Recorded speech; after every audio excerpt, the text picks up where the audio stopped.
Agorigo, Akwaba.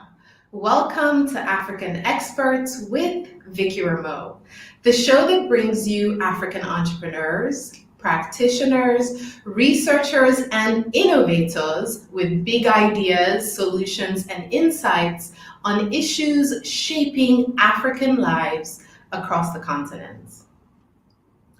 If you're just joining us for the first time, Kushe. I'm a journalist from Sierra Leone who grew up in the US. Over the past 15 years, I've been documenting African culture, business, and current affairs in print, TV, and online. Yep. We meet here every Sunday to ask big questions and to learn from African experts and viewers like you. If you are not yet subscribed to our YouTube channel, make sure you do so now so you never miss an episode. Quick reminder, before we dive into this conversation, here are a couple things to remember. This is a live discussion, so feel free to share your thoughts, engage in the comments, and of course, share this broadcast right now. And lastly, absolutely ask questions in the comment section. And at the end of the show, we will try to get to them. Should we lose connection due to temperamental internet conditions, don't leave. We will be right back. Today, we're discussing the Internet of Things, or IoT, and its benefits. We're also talking about issues around access to internet, data protection in light of recent events on the continent. Governments in Senegal, Uganda, and Congo were in the news most recently when they shut down citizen access to the internet to limit connectivity. And now, in Sierra Leone, parliamentarians are about to introduce a cybercrime law that will give the police and the government unlimited access to personal data on computer and mobile phones and other mobile devices. Our next guest has drafted a petition calling on the parliament to reject this new cybercrime law, which he says could be used to violate citizens' rights to privacy guaranteed by the Constitution. Before we meet our next guest, here's a word from our sponsor.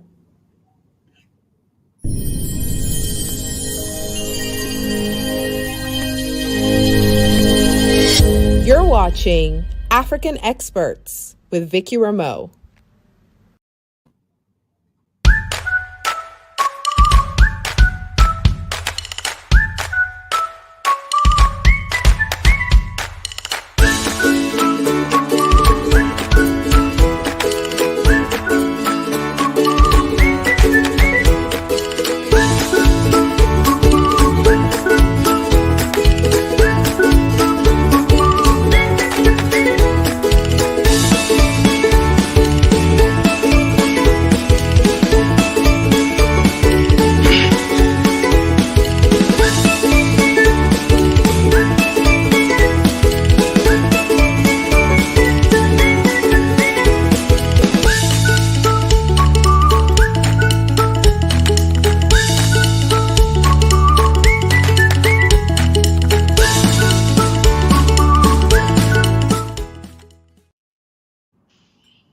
Welcome back. Let's meet our guest, African expert Tamba Lamin. For the past 2 decades, Tamba, an experienced and versatile ICT expert, has developed solutions as a management consultant, technology architect, and systems engineer for U.S. federal government agencies, New York State Office of Information and Technology, New York City's Department of Education, IBM, Pfizer, Johnson & Johnson, Novartis, Autodesk, Google, and Facebook. He's currently a technology architect and digital experience platforms practice lead at Accenture, where he leads a global team of 1,500 employees as they design and develop interactive web, mobile, and IoT applications for a portfolio worth $10 million in annual revenue. He's a serial entrepreneur with multiple startups in Sierra Leone. He's the founder of TPI SENT SL Limited, GoFenam SL Limited, and Lamtech Consulting, to name a few. He serves on the boards of Village Links and Sierra Leoneans in Technology, SLINT. Tamba has a master's in Information and Technology Management and Telecommunications from NYU Tandon School of Engineering and a BSc in IT Telecommunications and Network Security from New York Institute of Technology. Tamba, thank you so much for being a guest on African Experts. We connected virtually on Facebook several years ago because I remember my websites had all crashed at one point, and I put out this frantic message like, I don't know what's going on, and you came to my aid, and now I'm one of your clients. I really feel like an Oga at the top every time I remember that me and Google and Accenture have the same IT talents working for us. So before we get started, welcome to the show. Thank you so much. Give us an overview of the IoT solutions that you develop to make life and work easier for businesses and customers like me. How do I put it? Thank you very much, Vickie, for the invite. And I don't know how to put it. It's a lot easier to just chat behind our keyboards. Most of the time we do business with a lot of people and we don't get to see in person. And I believe one day we're going to see in person and thank each other for the connection. Now, IoT. So I've worked on a lot of different type of IoT applications, and most of them are for Fortune 500 company. The easiest example I can give you is two examples I can give you. These were for companies in Europe. So I architected and supervised the building of an IoT platform that will enable a mobile wallet. And what does a mobile wallet in this case means? Let's say, for example, you walk into a mall, and then while you are walking into the mall, you happen to have one of the apps in your phone for one of the stores that's in that mall. The store will have something we call a beacon. That beacon is going to see everybody that have the app going around the mall. And as soon as the beacon detects you, the beacon will send you, for example, a coupon and tell you, if you walk in right now, you can get XYZ for 10% off or for 20% off or for blah, blah, right? That's one use case. The other use case was managing fleet. Just before you continue, do you have two applications on? Because I can hear like a feedback on the sound. It's like it's coming out on, do you have multiple things on at the same time? No, let's see here. You know what? Let me just connect. No, okay, let's try this. Is it better now? I think so. Good? Okay. Yes, much better. There you go. Okay, yeah, so that was one use case. So if you ever walk into a mall and you receive a coupon, say, come into this store now, and you turn around, that store is on your left or right or in front of you, you'll get X discount. Most likely you have an app from that store, and that store detected you right around their area, and they want you to walk in. There are IoT solutions like that. You can say it's creepy, but we can talk about that when we get to data protection and privacy later on. Say that, all I'm thinking about is, I don't know if I want the apps to know where I'm from. But I totally understand how, for businesses or consumer, that could be for businesses that could be very valuable, and also for consumers, right? If it's a store that you like, if they send you a message and it's a coupon, then you're excited. What was your journey into tech? What made you want to pursue a career in IT? For me, it was an accident, right? Accident in the sense when I was growing up, I wanted to become a civil engineer, specifically to do architecture. I had started practicing while I was in high school with a family member. And then the war came in Sierra Leone. And once we had the war, we ran away in Guinea, Conakry. While I was in Guinea, Conakry, I went to school there, did my high school there, and took the Liberian WAS in Guinea, Conakry, and then started applying for universities. And during this application process, I received a magazine from a US university, and this magazine said, you can go and apply, blah, blah, blah. But it was a website and an email. And at this point, I knew nothing about computers. So I tagged along with a friend and said, let's go to an internet cafe and see how we can find someone to help us. We went to a cafe. That's when, this was 1998. This is when I got my first email with lycos.fl and then yahoo.co.uk. So the internet cafe, we paid for 30 minutes. They created an email account for us, and then they started teaching us how to use a computer to actually apply to get admission into this university. Long story short, that was the beginning of my IT. From that point forward, I never went back to the architecture or the civil engineering anymore. Went to school, and that's all I've been doing. Just the experience of being in the internet cafe and what you were able to accomplish by being in the internet cafe lets you know that, you know what, I need to be, whatever this is what I need to do. Yes, that was the beginning and basically the end. I never took a step back. Okay, so I was on your website and I read a post that you did that was top 25 technology trends right now. The top two things were machine learning and the Internet of Things. A decade ago, we weren't talking about IoT or machine learning. What is IoT and machine learning? And how did they become two of the biggest things? What happened in tech to, as you would say, spearhead or launch this fourth industrial revolution?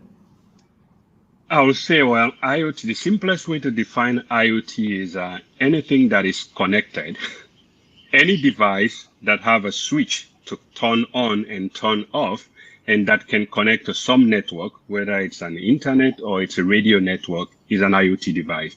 That includes, for example, if you are in the US or South Africa or any country that have an e-tolling system, you drive through a toll system without even knowing, and your money is collected. The Easy Pass is a very easy example of an IoT device, because you have a device in your car, that device is connecting to something on the road, and that thing is recognizing you passing by and then sending that data to some server in the back that then processes that data and then charge you appropriately for using that road. That's a simple example of IoT. At home, if you look behind me, you won't see the other things I'm looking at here. That's a 3D printer. Printer? Right? Why do you have a 3D printer in your house? Because I have to print. Printing money? I print stuff for experimentation. So most recently, I was printing blocks. Money, no. My brother. Can you No. print money? Then we don't need it right now. No, I didn't print money, but during COVID, I did print a face mask. So for the first 9 months of COVID, I used a face mask that I printed myself with a 3D printer instead of buying out, because they were not available for sale at the time. So that was that's a good one. And then from an IoT standpoint, think about your Alexa, think about your watch, right? Your Apple Watch. These are all IoT devices because you talk to them, right? I just call Alexa, and you probably hear an Alexa in my background, right? If I want to turn my light on now, I'll just say, Alexa, turn on the living room light. No, let not turn it on. And Alexa will turn on the living room light, right? These basic things are all IoT, and some of us use them today in Africa. We use them today out of Africa, but we don't realize or know that they are IoT devices, right? The coffee maker behind me right there, if the water is running low, it's going to notify me on my phone that the water is running low, so I can add more water to it, right?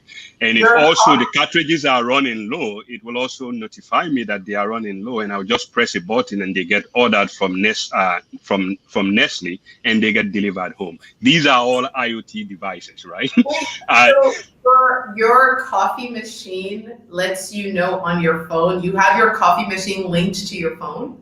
Yes. Yes, it lets me know if the water is enough to brew coffee or not.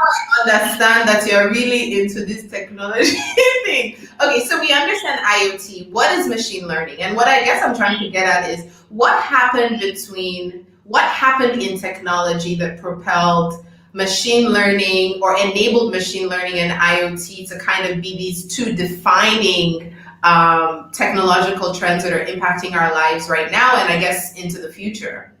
Let me see if I can use an example. Let's say, for example, you have a camera out in the field somewhere, and this camera is connected to the internet, and the camera is taking random pictures of probably cars or people passing by. And as the camera takes these pictures, it's uploading these pictures into the cloud somewhere where this data is all collected. Now, we can have a machine learning algorithm that is processing the data that's being sent by that camera and then detecting different things in that image that's being uploaded based on models that have been created ahead of time. So for example, let's say we want to detect a motorcycle, right? We will have created an algorithm or a model that we have trained. We've given this model a lot of photographs of motorbikes, and the model already knows how to detect a motorbike. When we start uploading these pictures from this remote camera, that model is going to be used to actually detect any picture that have a motorbike. And if we need to inform someone that a motorbike just passed by this location where this camera is, then we can use that detection to actually make the decision to send that. So in other words, machine learning is all about using machines, making machines smart, training machines to understand the world we live in, and then asking the machines to make decisions on our behalf based on behaviors and patterns that they've seen either visually or via text or via audio. Like I was speaking to Alexa, I spoke to Alexa in voice. Alexa transcoded that into text, sent that message to some machine, and that machine responded back, and then it came back to me. So there is machine learning happening in the background in order for the computers to understand all those things that are happening. Okay. So in summary, IoT is the applications and solutions that basically connect digital and hardware, right? And in real time can respond because they're all connected to a hub and some kind of like cyberspace, right? They have all the information plugged in.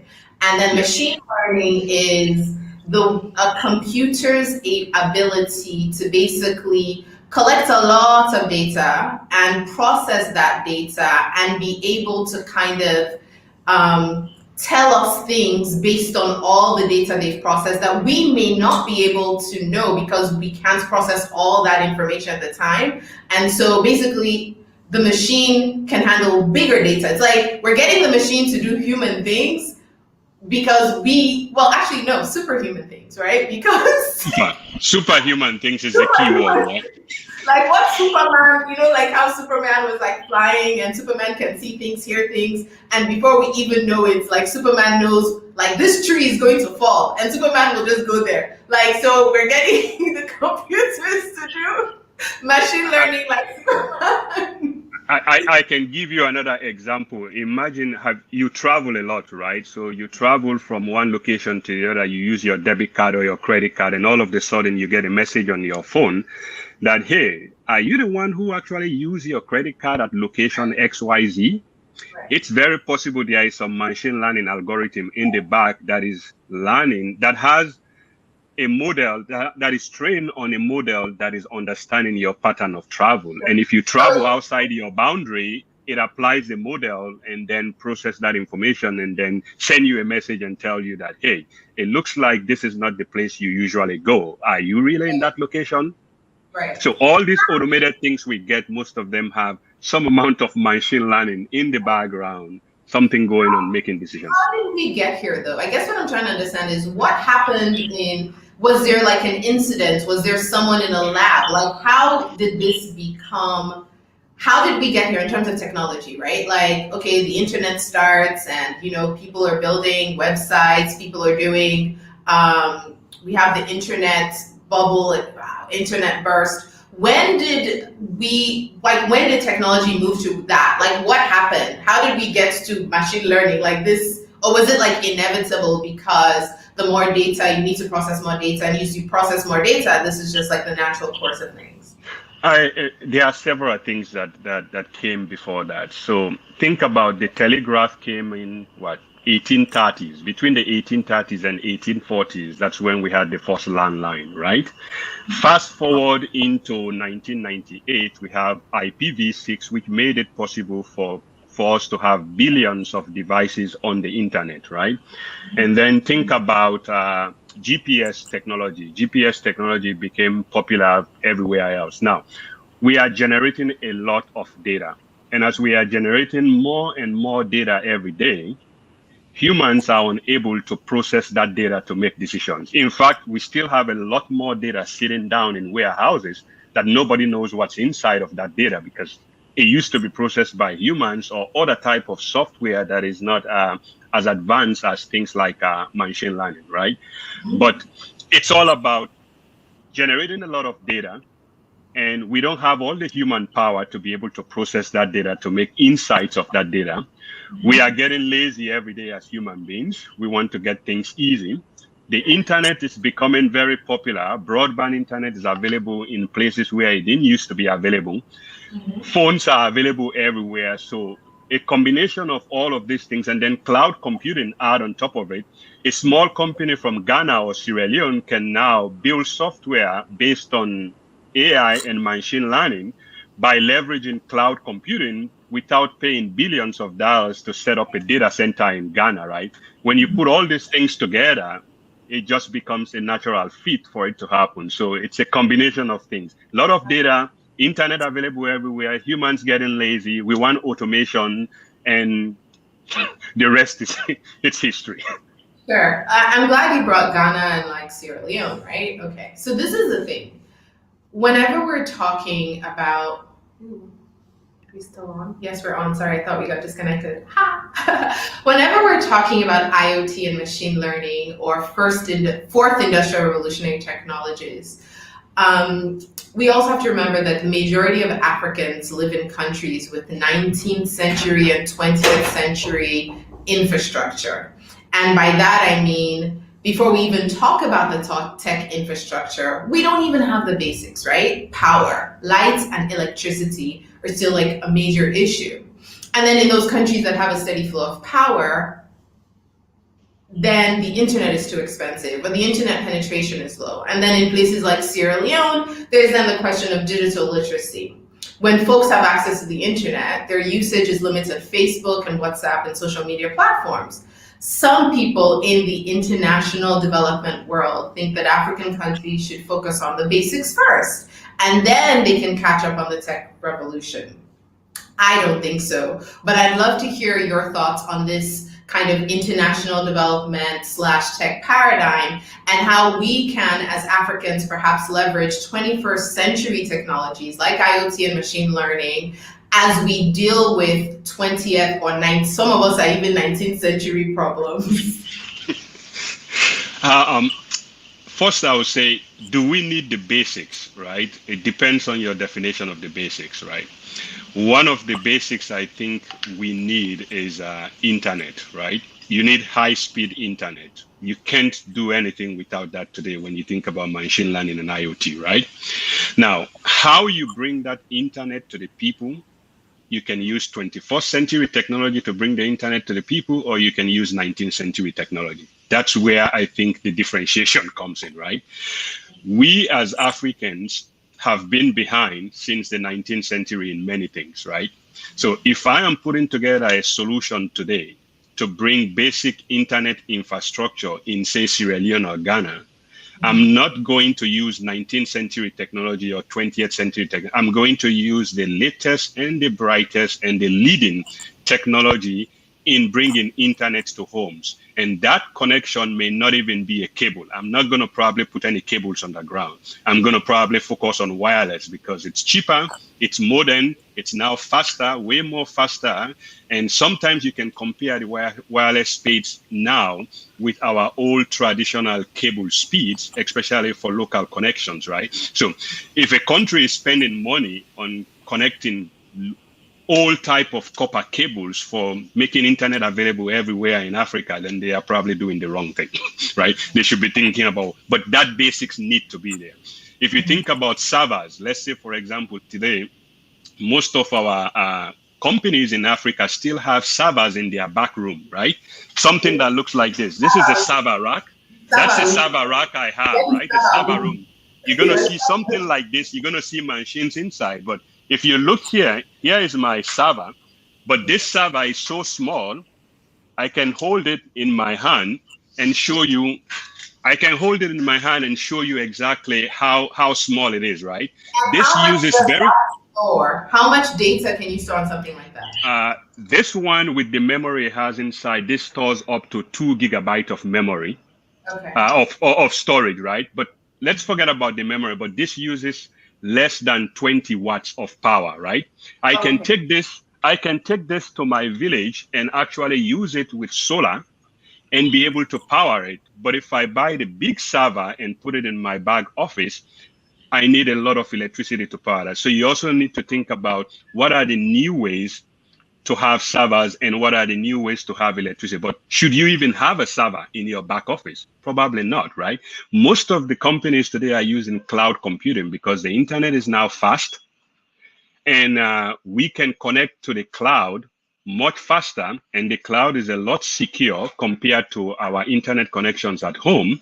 And why not just use cloud computing instead of setting up servers in your back office? Maybe if you have critical workloads that needs to be secured, you can actually have a server in your back office that then connects to the cloud to do other things. But you probably shouldn't be having any servers in your back office these days if you are thinking modern technology. I think we got disconnected. I see the screen is frozen.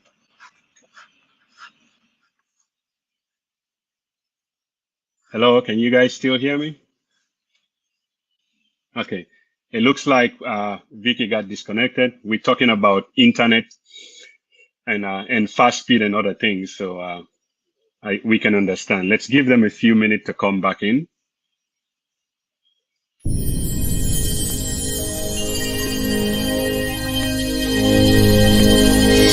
You're watching African Experts with Vickie Remoe.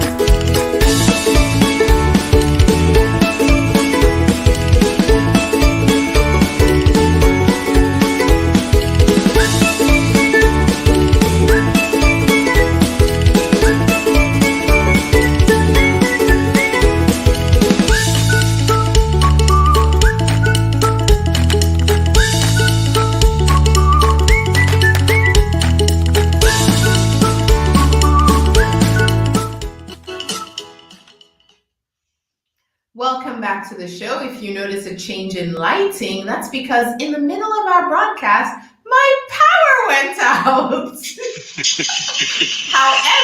However, as a smart African living in a country that has power issues, do you know what I have installed in my house? I have an inverter. That's right. However, the inverter does not power my entire house and it doesn't power my bright lights, but it can allow me to quickly switch over and access connectivity. So I'm just going to move on to our next question and keep the show going. Welcome back. Okay, so Thank you. I'm talking to Tamba Lamin if you're just joining us, and we're talking about IoT connectivity and data protection. Before we went on a break, we were talking about basically working and living with 20th century problems like electricity outages and digital access issues in the midst of the fourth industrial revolution. Bottom line, we have challenges. Tamba, is there a way for us to apply design thinking principles to develop IoT and web-based solutions to solve some of our African countries' 20th century challenges? And where do you see the biggest opportunities for that? Yes, we can use design thinking. Actually, you can use design thinking to solve any type of problem because when you think design thinking, it's all about empathy. It's all about putting yourself in the shoes of the customer. It's all about experimentation. It's all about prototyping, right? So if I want to solve a real problem, I have to put myself in the context of the person who is facing that problem, right? And our problems in Africa are very different from the problems we have in the West, right? So let's say, for example, I want to solve an education problem in Sierra Leone, right? I have to probably go in Sierra Leone and work with my team to actually go in the classroom and sit down in the classroom and observe how the teacher is actually teaching, for example, right? And see how each teacher comes in from one period to the other period and go through their process. Learn from that, take notes, take document, and then come back, bring those teachers on board, bring those students on board, go on the drawing board, on the whiteboard, and start coming up with solutions to their specific. First, identify what are the problems, what are the gaps that we see in the teaching, in the way you teach today. We put that together as a team where we have the students, we have the teachers, and then we as the expert, as the facilitators, go through that process over and over, and then we can come up with how do we prototype this, for example, to start quickly and experiment and see if the solution we've come up with, it will actually work.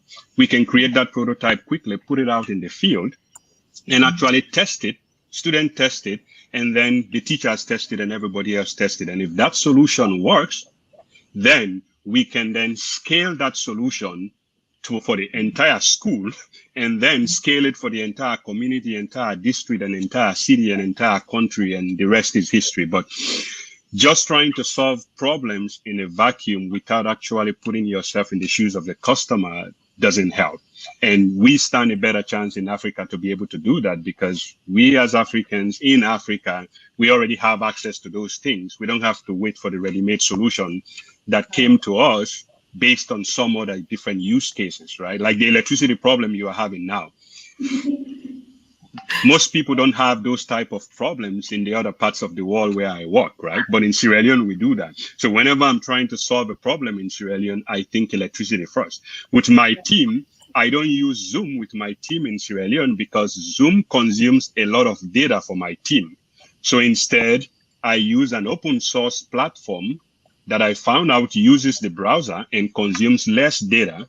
And that's what we use with my team every day when we have, how you call this, our Scrum call every day. The team joins with audio and video, but it costs them less in data. That's an African problem, right? And I'm solving it using the African, because I said, I don't need anything that's going to use all the bandwidth and then have to increase their internet cost. I need to use something that's going to reduce their internet cost, right? So it's things like, so design thinking definitely will help you experiment and play with things. But most important, it's the empathy part, putting yourself in the shoes of the customer, feeling what they feel, and then putting together a solution based on what you experience with them and based on what they experience. That's really what it boils down to. And we can do that. Sure. I mean, I'm glad you mentioned your working with your staff. Can you tell us a little bit about running an IT company? I mean, I know you work for Accenture, but you're also an entrepreneur and you're running this company in Sierra Leone remotely. I just heard you say, okay, fine, you're doing your weekly stand-ups or your scrum calls digitally, but how are you managing, staff and how are you running your company remotely? Well, I have. What is it maybe about technology or doing a company that's like a tech company that makes it possible for this to happen remotely? For me, I've been doing this for a while, so I've learned the hard way. And one of the things I have partners. So today, since July of last year, we have Scrum calls every day for a minimum of 30 minutes, Monday through Friday. I meet with the staff every day, right? Either in the morning or in the evening, remotely. Could you please tell us what Scrum is for those people who are Ah, listening? sorry about that. Scrum, it's an agile project management methodology. It's a ceremony. Call it a ceremony. It's one of those ceremonies where every day for 15 minutes to 30 minutes, I meet with the entire team. They tell me what they did yesterday, and they tell me what they're going to do today, and they tell me what roadblocks they have in order to be able to accomplish the tasks that they have to accomplish that is at hand. It's like a stand-up or a roll call, but more of like a productivity check to see where everybody is. Exactly, and keeps everybody in sync every day, right? Today we do that remotely. We do that using a software we call Big Blue Button. Actually, that's the name of the software. We used to use Zoom, but the cost we changed to that. But we also have a WhatsApp group for the entire company. And everybody is active on that WhatsApp group during office hours. So everybody checks into that WhatsApp group, or that's what we use, our instant messenger. We have Microsoft Teams, but it costs more. WhatsApp, they just pay for the social media bundle, and we keep that as our communication protocol during the day when everybody is working. So WhatsApp plus Big Blue Button all goes together. In terms of their attendance, each one of them have to actually put in a timesheet. They actually have to put in their attendance every day in the system that we have. We have an ERP system and an attendance management system. So you go in, you put in your timesheet, you say, I'm present today, I'm absent today. You also go in, if you're going to take a leave of absence, you put everything in the system. I see it, or your line manager will see it and will approve it. So we're using IT to basically manage. I don't have to talk to everybody. Just go do what needs to be done in the system. I will see it, or the other line managers will see it, and then they will take action. I might need to adopt. I'm still using Gantt charts to manage my team. And, sometimes it feels really tedious. So I'm going to have to talk to you sidebar about this like Scrum method and how I can bring that into my company, because we're also doing, I'm doing a lot of, remote team management, and it's just good to have access to these tools. Anyway, so now let's move. I'm glad you've talked about Sierra Leone. Let's move on to the petition that you started against the Cybercrime Act that has been proposed by the government, that's been proposed by the Minister of Information for the government of Sierra Leone. Why did you start the petition, and how will the current proposed act potentially create conditions that will stifle the growth of IoT, machine learning, and other fourth industrial revolutionary technologies that you've rightly said can be used to solve some of our developmental challenges? I started the petition because after reading, I saw a few tweets online and then saw some stuff on social media. And after taking a quick glance at the cyber crimes bill, it became very apparent to me that it can be misused, and it can be used to abuse power. It can be used to clamp down on people who are trying to do innovative work and who are trying to do stuff in the tech environment. And it didn't seem like it had everything that it needed. Let me put it that way, right? And the most basic thing was, up to this point, we don't have we don't have any data protection or privacy law in Sierra Leone, with the exception that in our constitution, we do have a line that talks about privacy, but that really doesn't matter from a Sierra Leone context standpoint. In the Sierra Leone Telecommunications Act, we also do have a line that talks about data protection and privacy. But in the context of cyber crimes, as it is described in that bill, those things don't apply. And it just bothers me, because I do implement systems, and whenever I implement systems in the US, in other parts of the world, I have to follow the data protection policies of the countries where the systems are implemented. The companies that we are implementing the systems for also have their own data protection and privacy policies they have to follow. And when I look at what I have to go through from an implementation standpoint, and then I read this bill, it's not connected. Okay. The bill is not about protecting the cyberspace. It's more about punishing people who will do something sometimes even unknowingly. The simple example I can say is, you don't find me for a driving offense when you have not written the driving rules that I have to follow in order to know how to drive.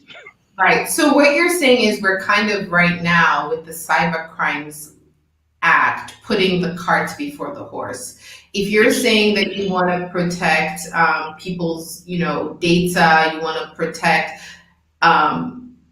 cyberspace and digital, et cetera, before that, you have to protect consumer data. You have to protect my personal information. You have to set guidelines for the mobile companies, how they'll use our data. You have to set guidelines for even how the government will use our data from one agency to another, how they're passing on data. We have the NCRA, I think it's a National Civil Registration Act. Yep. There's like agency, and a year ago or 2 years ago, we did launch that blockchain thing. And so it's like, there's a lot of citizen data that could be out there that this act does not do anything for protecting us. One of the things that I was scared about is that it felt like, from a media and a journalist point of view, my concern was that someone could potentially use the act to punish something somebody might say on social media, right? Because there's a part there about if you send messages digitally that annoy somebody, like if you find, I was like, hey, how many people are sitting there thinking Vickie Remoe is annoying? I post something on Twitter, they now come and arrest me and say she has annoyed me. Or the fact that one of the other things, there's a lawyer in Sierra Leone called Augustin Mara, I believe, and he wrote a blog post where his concern was that if because the act allows you, if you use one computer and say while the police is looking at my phone, the police can then, and they got a warrant just for this phone, the police can then say, oh, they also suspect that now the crime, they should check my laptop. And they don't have to go back to the judge to say, okay, let's get a warrant to search the laptop. They can just go and check your laptop. And then they can say, oh, we think it's actually your computer in the office. They can just go and check. So there's nothing really that, and then what if while they're looking, they're supposed to be looking for one thing, but they see other thing that's unrelated, then you've compromised so much. Like, this whole thing, like, made my ass. Now you get where I'm going, right? Think about what just happened. For example, the audio that's going online about the mayor, right? I asked that question in some other forums, right? Say, forget about the actual meat of that story, the context, right? Just take that audio in the context of this cyber crimes bill. The person who recorded that audio and shared that audio the first time, did that person commit a crime? Everybody else that took that audio and actually transmitted it and shared it without authenticating if it was valid or not, did they commit a crime?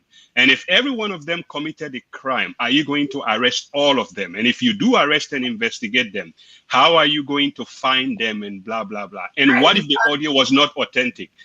If you start digging into it deeper, you will find out that there is a whole lot in that cybercrime bill that in my view, it's not even implementable, right? You can pass it, but the only way to implement it is to decide this person is the one that I want, and I'm going to get them, and I'm going to use this bill. But you cannot implement it in a fair way.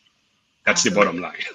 So what is your advice? And this is my last question before we open up to questions. What is your advice to policymakers, not just in Sierra Leone, but across the continent? What's the most important thing they need to know about how they approach regulating the internet and digital space in a way that will allow for more innovation and more digital growth and more of this IoT that can potentially help us solve some of our challenges?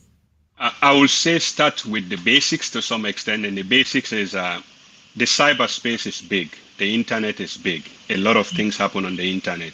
We are now one global village, right? It's very difficult to distinguish Sierra Leone from Ghana or from Nigeria on the internet, right? So start with the basics and think like as if our entire information infrastructure is vulnerable and can be attacked at any point in time. Think about it like your national security, like having a military, right?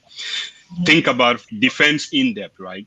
Put processes in place, put standards in place, put policies, put guidelines in place to protect our data in country, to protect our critical systems in country, and to protect everything we have in the cyberspace so that no one in cyberspace, whether they are in Sierra Leone or outside Sierra Leone, can get access to them.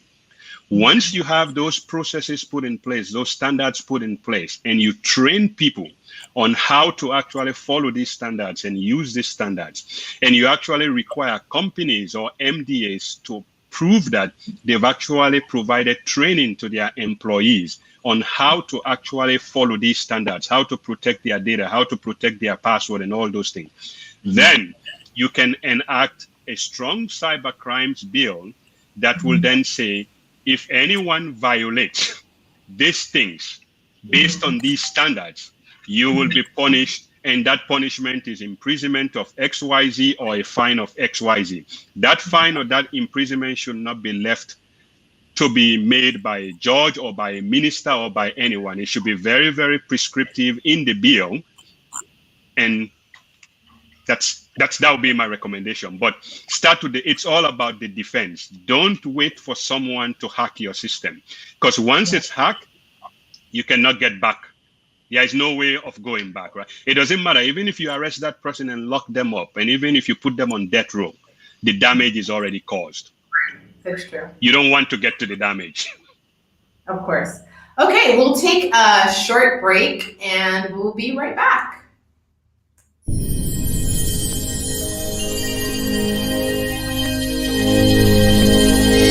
You're watching African Experts with Vickie Remoe.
You're watching African Experts with Vickie Remoe. Fantastic. Welcome back. So now we'll take a couple questions. We have 5 minutes for questions. Actually, maybe we have 10 minutes for questions. The first question is from Alison Kamara. Can you please explain which technological protocol you use to allow machines to communicate to each other? That's a question that's above me. That's for Tamba. It depends on what type of communication. There are radio communication technologies. There is RFID, which is very common in the case of the Easy Pass example that I was giving you. There is, of course, your wireless network, or your what we commonly call Wi-Fi. But there are lots of different type of technologies. If you have one of these IoT devices at home, like the Google use something they call Zigbee. Yeah, I don't want to go into too many of the tech terms, but there are lots of different protocols that are used to communicate with devices. Different device manufacturers have different protocols, but I would say there are about 4 to 5 main protocol standards that are used depending on the company and the company that created the device. Okay. Cool. But the popular ones are RFID and Wi-Fi. Those are the 2 main popular ones. Okay. Usman Dauda wants to know why is it there are too much connectivity issues in Sierra Leone, and what needs to be done to stabilize its usage? I think he's talking about internet connectivity. Um, the easiest way I can answer that it's I call it the last mile solution, right? It's all about again the standards and guidelines and policies. Our internet service providers today are not held to any standards and policies or guidelines. What I will usually call an SLA, a service level agreement, right? When I sign up for my internet, for example, at home, if I'm downloading a 4 GB movie, I can get that downloaded in less than 5 minutes, not 5 minutes, in less than 10 seconds at home, Okay. right? In New York. Now, that is because of my subscription with the internet service provider, and that subscription have a service level agreement that says my upload speed has to be X and my download have to be Y. Anytime my upload and download changes, for example, it decreases, I can call that service provider and tell them that it has changed. And right away, they will put in some mechanism to give me credit for that because I'm not getting the service in my contract. And then they will work with me to troubleshoot. If that troubleshooting takes 1 month or 1 week, they will give me credit for that. But in the context of Sierra Leone, it's difficult to do that because the service provider is going to tell you you have 3G. But in real fact, the 3G is probably available in only 1 or 2 main locations in Sierra Leone, and everywhere else is probably 2G, right? But you don't have a contract you actually sign with them that if they don't provide you this service level, you can hold them responsible for blah, blah, blah. Let me give you an example. 5 years ago, I was in Sierra Leone, and I have a modem that I use for traveling. And the reason I use that modem is it makes it easy for data. So I bought a data SIM card from Orange, and I put my data SIM card, and that modem tells me exactly how many megabytes I have downloaded and uploaded. So I know how much internet I use per month. So what I did is I purchased enough megabytes for the entire month that I was in Sierra Leone. Okay. 1 week after purchasing this megabyte, they were done. They were gone. And I said, no, that's impossible. Because I have the data on my device to show me exactly how much. Yes, my device tells me how much I've used. So I went back to them and then I purchased more. I complained, they didn't act, and then I purchased more. 1 week later, that got finished again. So I went to their head office and said, I need to see someone who is going to give me an Excel file that tells me how I have used my data for this data to be finished within 2 weeks when it's supposed to last me for 2 months when I travel everywhere else in the world.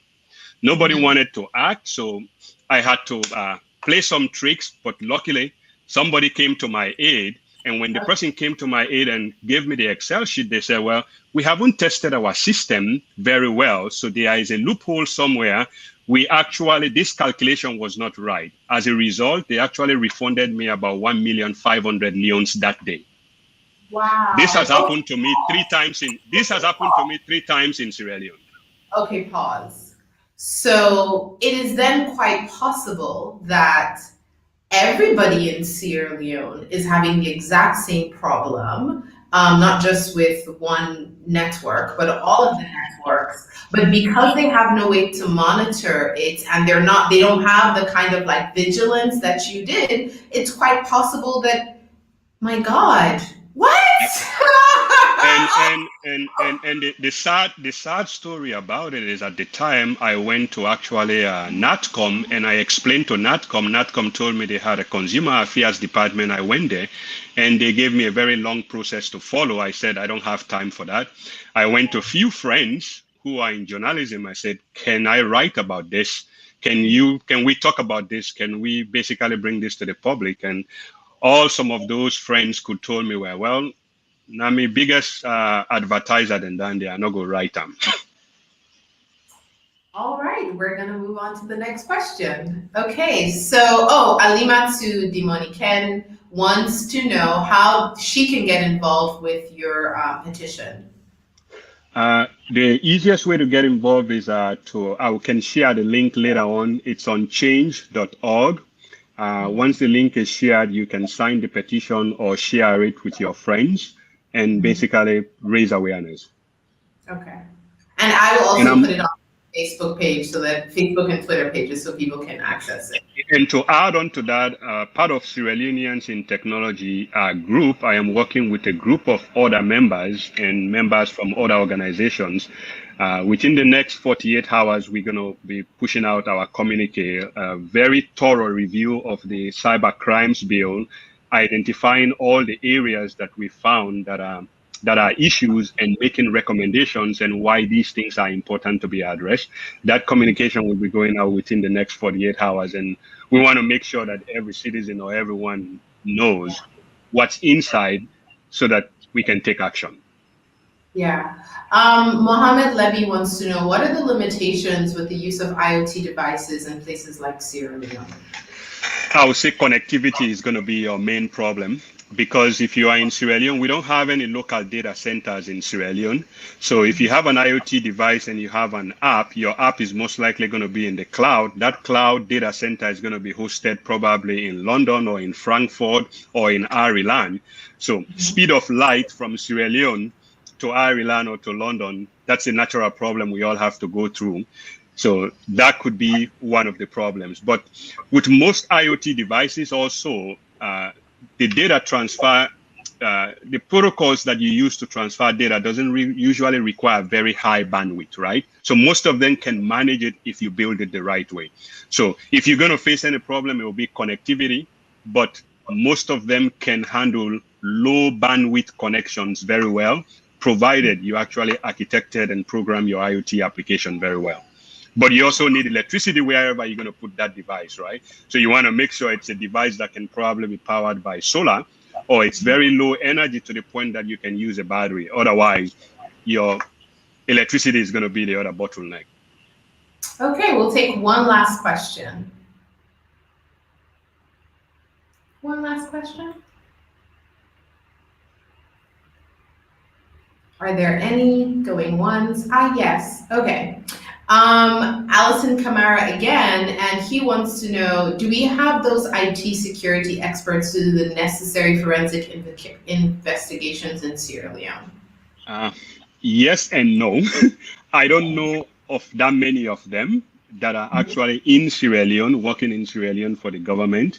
I do know a few out in the diaspora that are Sierra Leoneans, that are part of the Sierra Leoneans in Technology group that do have that expertise. But in Sierra Leone, I can tell. I know there are very smart people within the Ministry of Information and other places, but as far as the forensics is concerned, I can tell. The police, according to this bill, are the ones that are going to be doing most of this work. And we all know already what the police can do. So I'm going to leave that. And they will be go now. So we are blind and he goes go taking picture and go arrest President Koroma. Former President Koroma in picture, because if not that one, then they. Okay, we have I don't know if this is a comment or question, but I'll take it because we still have 1 minute. Alimatu says, brilliant discussions. We see countries like South Africa and Kenya using remote applications to report and gather data on instances of sexual violence. As an advocate for victims, are there similar approaches and apps that we can use to gather data in Sierra Leone? And that would be our last question. I haven't seen any. I think the closest thing I've seen to that is one that I worked on during the elections in 2018 with this women something in group. I forgot their name. There is some women group. They were actually working on gender related electoral violence, right? And we set up an app using a software that was created by Kenyans called Ushahidi. And with that software, actually, we had people using phones. Based on the locations of their phones, they can actually report gender-related electoral violence, and that was all collected, and we created a database that was being shared online and later shared with that women group. I have seen similar initiatives in Kenya, like you said, and even in South Africa, but I don't know of any national one going on in Sierra Leone today. Okay. Thank you so much. With that, we come to the end of today's African Experts. I will first off like to thank my incredible production team. I cannot tell you how amazing they are at the RNC Marketing Company, working both from Sierra Leone, our headquarters, and here in Ghana. And thank you to Salwa Kamara, Frank Vin, Bob McEwen, Mohamed Gando Jallo, Abdulhamid Kanu, Alassane Carbo, and Augustine Carbo, as they're all the people who make this show possible every week. Thank you to our guest Tamba Lamin and all of you across the continent and the diaspora for tuning in. For more information about this show and other shows, visit africanexperts.net if you'd like to join us as a guest on the show because you have questions and answers and solutions. Please visit africanexperts.net. You'll see a tab there called Experts, and you can register to be on the show. Before I leave you, I'd like to share this African quote of the day. Africans have always felt like third-class citizens on the internet because many popular web solutions like Stripe and PayPal and Airbnb launched internationally but excluded African countries because it was too hard to process payments there. It is possible for the world's best internet companies to launch in Africa or from Africa. Africa and Africans deserve to be fully included in the new global economy powered by the internet. That is a quote by Iyin Aboyeji, who is the co-founder of Flutterwave, the African fintech unicorn that was this month valued at $1 billion. Until next time, una tenki and tata from all of us here on African Experts. See you next Sunday.